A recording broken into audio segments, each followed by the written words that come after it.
नमस्कार विद्यार्थियों, श्रीमती मोहरी देवी तापड़िया कन्या महाविद्यालय जसवंतगढ़ के YouTube चैनल पर एक बार पुनः आपका हार्दिक स्वागत और अभिनंदन है। मैं प्रवक्ता चंद्र प्रकाश गुर्जर। आज की क्लास हमारी BA प्रथम वर्ष के छात्रों हेतु इतिहास विषय की होगी। इतिहास विषय के दौरान जो निरंतर हम जो वैदिक धर्म के बारे में पढ़ रहे हैं, वैदिक धर्म के तहत हम वैदिक धार्मिक विचारधाराओं का अध्ययन कर रहे हैं, जिसके तहत हम यज्ञों के स्वरूप के बारे में अध्ययन करें। जैसा कि हमने पिछली क्लास में अध्ययन किया किस तरीके से ऋग्वेदिक काल के पश्चात उत्तर वैदिक काल शुरू होता है। उत्तर वैदिक काल यानी जो वैदिक धर्म का ही भाग होता है। वैदिक काल को दो भागों में विभाजित किया गया था। यहाँ एक तो प्रथम को ऋग्वेदिक काल कहा गया था, जो 1500 से लेकर 1000 ईस्वी पूर्व था, और उसके पश्चात के काल को जो 1000 ईस्वी से लेकर 600 ईस्वी पूर्व तक का काल रहता है, उसे जो उत्तर वैदिक काल कहा जाता है। इनके दौरान जो किस तरीके से जो पूजा उपासना पद्धतियाँ होती है और किस तरीके से जो मनुष्य के द्वारा उपासनाएं की जाती है, जिस उपासना में जैसे हमने कहा ईश्वर की उपासना के तहत उनके द्वारा दो तरीके से की जाती है, एक स्तुति और प्रार्थना के द्वारा की जाती है, दूसरी उनके अलावा यज्ञों के द्वारा जो देवताओं की पूजा की जाती है और देवताओं को प्रसन्न करने का प्रयास किया जाता है। और इन यज्ञों में जो देवताओं से जो उनके द्वारा धन धान्य की, पुत्र पौत्र की और जो ये दीर्घायु की मांग उनके द्वारा की जाती है, उसी बात में उसी क्रम में अपन बात करते हैं कि यज्ञों के स्वरूप किस तरीके के देखने को मिलते हैं, यानी कि किस तरीके कौन कौन से जो यज्ञ होते हैं किस तरीके के, यानी यज्ञों के प्रकार अपने को कौन कौन से मिलते हैं, इसमें हम बात करते हैं। तो जिसके तहत हमने कल बात की थी जो प्रतिदिन व्यक्ति द्वारा किए जाने वाले यज्ञ है, जिसमें देव यज्ञ है, भूत यज्ञ है, पितृ यज्ञ है, ब्रह्म यज्ञ है, मनुष्य यज्ञ जो प्रतिदिन मनुष्य के द्वारा 5 यज्ञ किए जाते हैं। उसके अलावा अग्निहोत्र यज्ञ है, जो उसके बारे में चर्चा की थी पीछे की क्लास में। तो आज निरंतर उसी क्रम में हम जो यज्ञों के स्वरूप के बारे में पढ़ रहे हैं और किस तरीके से वर्ष में जो 3 यज्ञों का जो उनके द्वारा जो विधान किया जाता है, वर्ष में 3 ऋतुओं के प्रारंभ में जो 3 यज्ञ उनके द्वारा किए जाते हैं, उनका जिक्र हम करेंगे आज।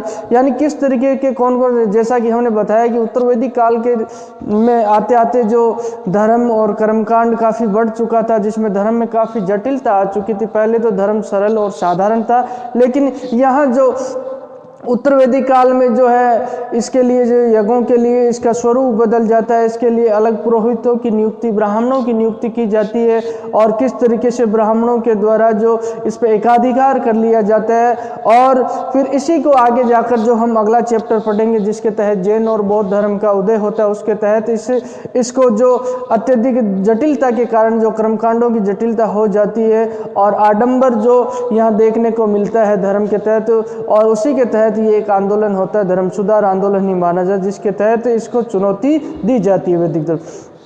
अब बात करते हैं यज्ञों के स्वरूप यानी प्रकार के बारे में। तो साल में 3 बार यज्ञों का आयोजन जो इनके द्वारा आर्यों के द्वारा किया जाता है, वैदिक धर्म में ये विधान अपने को देखने को मिलता है, जिसमें हर ऋतु के प्रारंभ में 3 ऋतुओं के प्रारंभ में वर्ष में 3 बार 3 यज्ञ किए जाते, जिसमें वैश्वदेव यज्ञ है जो इनके द्वारा किया जाता था। ये कब किया जाता था? इसे बसंत ऋतु के प्रारंभ में किया जाता था और देवताओं को अर्पण किया जाता था। इसमें सोम वरुण कई देवताओं को जो चाहे सविता है उनको अर्पित तर्पण किया जाता था। उसके अलावा बात करते हैं वरुण प्रधान यज्ञ।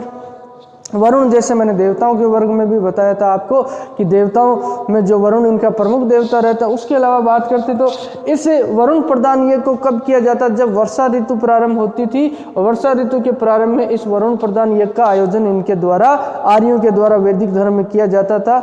और उसके अलावा शाकमेध यज्ञ की बात करते हैं, जो शरद ऋतु है, शरद ऋतु के प्रारंभ में शाकमेध यज्ञ इनके द्वारा आर्यों के द्वारा किए जाते। तो प्रत्येक वर्ष में जो 3 यज्ञ उनका आयोजन इनके द्वारा जो हर ऋतु के प्रारंभ में किए जाते। हालांकि ऋतुओं की संख्या कई जगह अलग अलग बताई गई, ऋतुएं कई प्रकार की ऋतुएं होती। इन 3 ऋतुओं के प्रारंभ में इनके द्वारा ये 3 यज्ञ मुख्य रूप से किया जाता है। अब एक विभिन्न यज्ञों के प्रकार के बारे में पढ़े। एक सुलगव यज्ञ है, इसका उल्लेख भी हमें मिलता है। ये सुलगव यज्ञ क्या होता है, इसमें क्या कामना उनके द्वारा आर्यों के द्वारा की जाती थी, इसकी बात करें तो सुलगव यज्ञ ये शरद और बसंत ऋतु शरद और बसंत ऋतु में इसका आयोजन किया जाता था।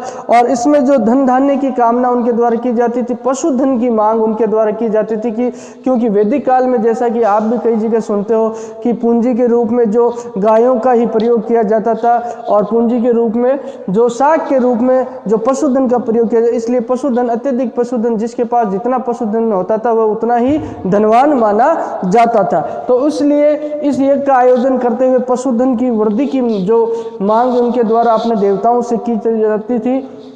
और इसमें कहा जाता है कि रुद्र किसका रूप है? रुद्र है, शिव का रूप है। और शिव को क्या किया जाता था? एक बेल की बलि इस यज्ञ में दी जाती थी। इस यज्ञ में जो सुलगव यज्ञ में ये जो अपने देवताओं से पशुधन की मांग करते हुए अपने जो रुद्र देवता को एक पशु की बलि, जो जिसे कहते हैं बलि दी जाती थी, एक बेल की बलि दी जाती थी। हालांकि इनको गलत भी माना जाता, जिस वक्त बलि दी जाती थी उस वक्त आर्यों के द्वारा मुंह फेर लिया जाता था, हिंसा करने से वह बचने का प्रयास करते हैं। लेकिन कर्मकांड काफ़ी जटिल हो जाते हैं और इनमें यहाँ जो प्रावधान हो जाता है, पशुओं की बलि का प्रावधान हमें देखने को मिलता है। उसके अलावा सबसे प्रचलित यज्ञ की बात करते हैं, जो सबसे महत्वपूर्ण वैदिक धर्म में सबसे महत्वपूर्ण यज्ञ माना जाता है, सोम यज्ञ माना जाता है। इसके भी कई प्रकार माने जाते हैं, मुख्यतः 7 प्रकार बताए गए हैं, जिनमें हम कुछ प्रकारों के बारे में और सोम यज्ञ के बारे में जो पढ़ेंगे। जैसे देवताओं में मैंने बताया था, इनके सोम देवता भी होते हैं, जिन्हें प्रधान देवता का जो दर्जा इनके द्वारा दिया जाता है। तो और सोम रस है, जो सोम रस है वो भी इनका प्रिय होता है, जो यज्ञों के आयोजन के द्वारा देवताओं को सोम चढ़ाया जाता है। और सोम प्रिय एक तरह का जो नशीला पेय पदार्थ होता है ये सोम, जो इनके लिए काफ़ी महत्वपूर्ण होता है। तो अब हम बात करते हैं सोम यज्ञ की। सोम यज्ञ में किस तरीके के विधान होते थे, सोम यज्ञ का आयोजन किस तरीके से किया जाता वैदिक आर्यों के द्वारा, उस पर हम चर्चा करेंगे। तो सबसे पहले अपन बात करते हैं तो सोम यज्ञ सबसे महत्वपूर्ण यज्ञों में माना जाता है, जो वैदिक धर्म के तहत वैदिक यज्ञों में जितने भी धर्म जो यज्ञों का आयोजन होता है उनमें महत्वपूर्ण जगह है जो सोम यज्ञ की अपने को देखने को मिलती है। अब इसका प्रारंभ कब होता है? इसका प्रारंभ जो बसंत के तहत जो नए वर्ष का प्रारंभ होता है बसंत ऋतु में, जैसे अपने चैत्र माह से जो नव वर्ष की स्थापना होती है, उसी वक्त बसंत ऋतु के समापन होने शुरुआती दौर में यहाँ पे जो इस यज्ञ का आयोजन किया जाता था। अब इस यज्ञ का आयोजन करने से पहले 16 याज्ञिकों की नियुक्ति, यानी जो यज्ञ करवाने वाले पुरोहित है उनकी नियुक्ति की जाती। 16 व्यक्तियों के द्वारा इस यज्ञ का आयोजन करवाया जाता था। अब 16 व्यक्तियों के द्वारा क्या किया जाता था? जो यज्ञ का आयोजन करवाने वाले थे वो क्या करते थे?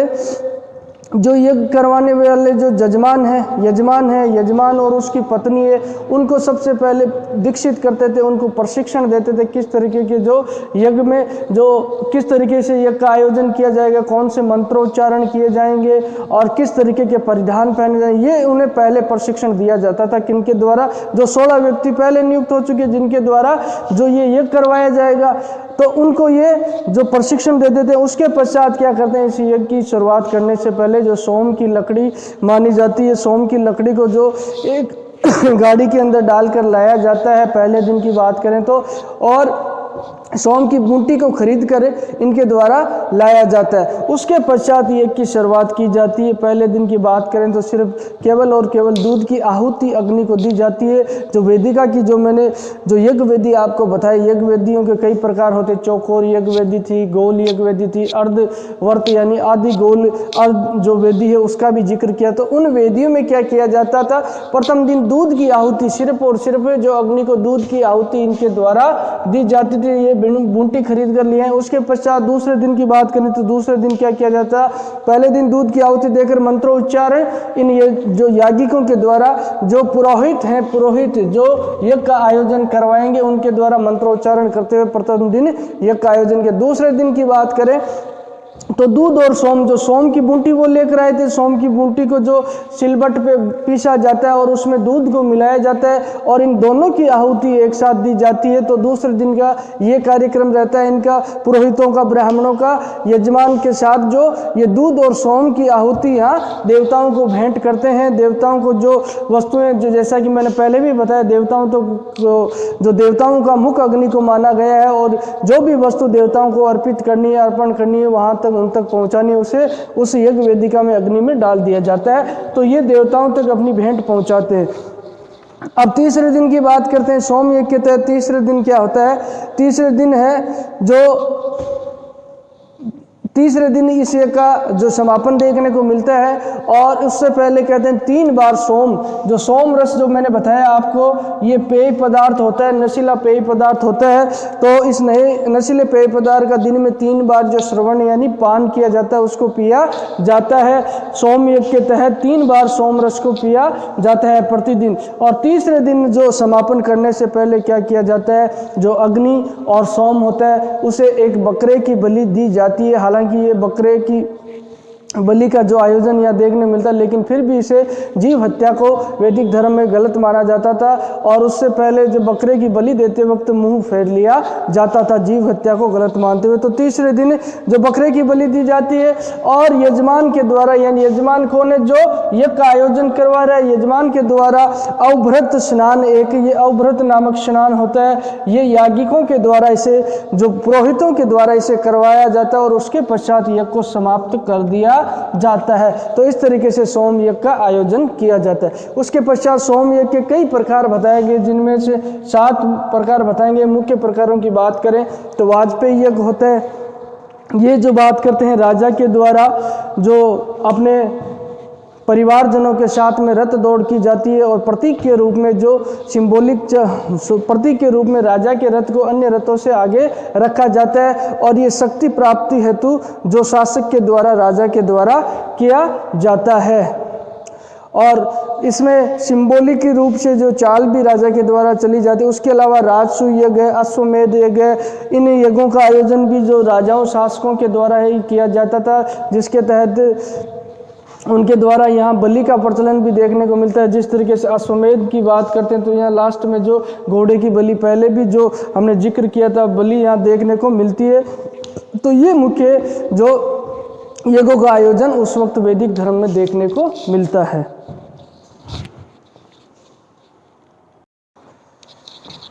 तो विद्यार्थियों, आज की क्लास में हमने यज्ञों के प्रकार के बारे में जिक्र किया है। यज्ञों के प्रकार की बात करें तो हमने मूल रूप से जो ऋतुओं के प्रारंभ में होने वाले 3 यज्ञों के बारे में चर्चा की, जिसमें वैश्वदेव यज्ञ है जो बसंत ऋतु के प्रारंभ होने पर किया जाता था वैदिक धर्म के तहत आर्यों के द्वारा, और वरुण प्रदान यज्ञ जिसे वर्षा ऋतु प्रारंभ होने के दौरान किया जाता है। उसके पश्चात शाकमेध यज्ञ जो शरद ऋतु के प्रारंभ होने के दौरान किया जाता। उसके पश्चात एक अन्य यज्ञ का जो उल्लेख हमने किया, सुलुगव यज्ञ है जो पशुधन की प्राप्ति हेतु, पशुधन की वृद्धि हेतु किया जाता था और भगवान शिव को प्रसन्न करने, रुद्र को प्रसन्न करने हेतु यहाँ जो एक बेल की बलि इनके लिए दी जाती थी। उसके अलावा जो सोम यज्ञ जो महत्वपूर्ण यज्ञ है, जो वैदिक आर्यों का सबसे महत्वपूर्ण यज्ञ, वैदिक धर्म में जो जितने भी यज्ञ प्रचलित है उनमें महत्वपूर्ण माना जाता है, जो वसंत ऋतु के प्रारंभ में किया जाता है। इसमें 16 जो पुरोहितों के द्वारा किया जाता है, यजमान को प्रशिक्षित किया जाता है, जिसके द्वारा यज्ञ करवाया जाता है, उसे यजमान कहते हैं। यजमान और यजमान की पत्नी को पहले प्रशिक्षण दिया जाता है।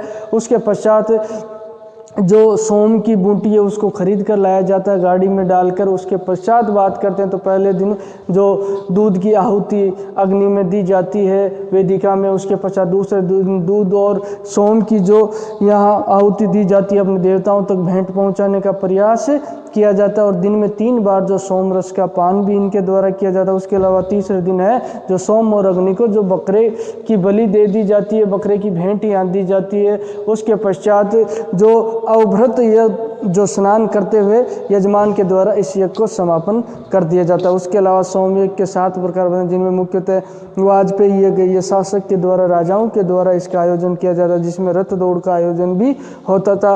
राजसूय यज्ञ, अश्वमेध, तो ये यज्ञ भी राजाओं के द्वारा अश्वमेध के यज्ञ के तहत जो एक घोड़े को स्वतंत्र छोड़ा जाता था और जहाँ तक जो वो घोड़ा जाता था उसे अपने राज्य का अधिकार क्षेत्र जो शासक के द्वारा माना जाता था। तो इस तरीके के आयोजन जो हमें जो वैदिक काल के दौरान यानी आर्यों के द्वारा करने को जो विधान हमें पता चलता है इसका, और जिनका वेदों में उल्लेख मिलता है। उसके पश्चात जिस तरीके से ये कर्मकांड और यज्ञों के स्वरूप बदल जाए, उसके पश्चात जो इसका विरोध होता है और धार्मिक आंदोलन होता है, जिसके तहत ही जैन और बौद्ध धर्म की जो शुरुआत होती है, उसी में हम जो इसके पश्चात जो अगला चैप्टर है जैन और बौद्ध धर्म पढ़ेंगे। तो आज की क्लास के लिए बस इतना ही। और बोलिए, यहाँ तक आपको कोई चीज़ समझ में नहीं आई हो, कुछ पूछना हो तो पूछिए आप निसंकोच, और उम्मीद करता हूँ बेहतर तरीके से आपको समझ में आया होगा। फिर भी कोई किसी तरह की समस्या हो अपने इतिहास विषय से संबंधित वो आप जो आपके पास प्लेटफॉर्म अवेलेबल है शैक्षणिक व्हाट्सएप ग्रुप, उसके माध्यम से हम तक पहुंचा सकते हो और किसी तरह की राय और सुझाव वो भी आपके आमंत्रित है। तो आज की क्लास के लिए बस इतना ही और सभी विद्यार्थियों का एक बार पुनः बहुत बहुत धन्यवाद।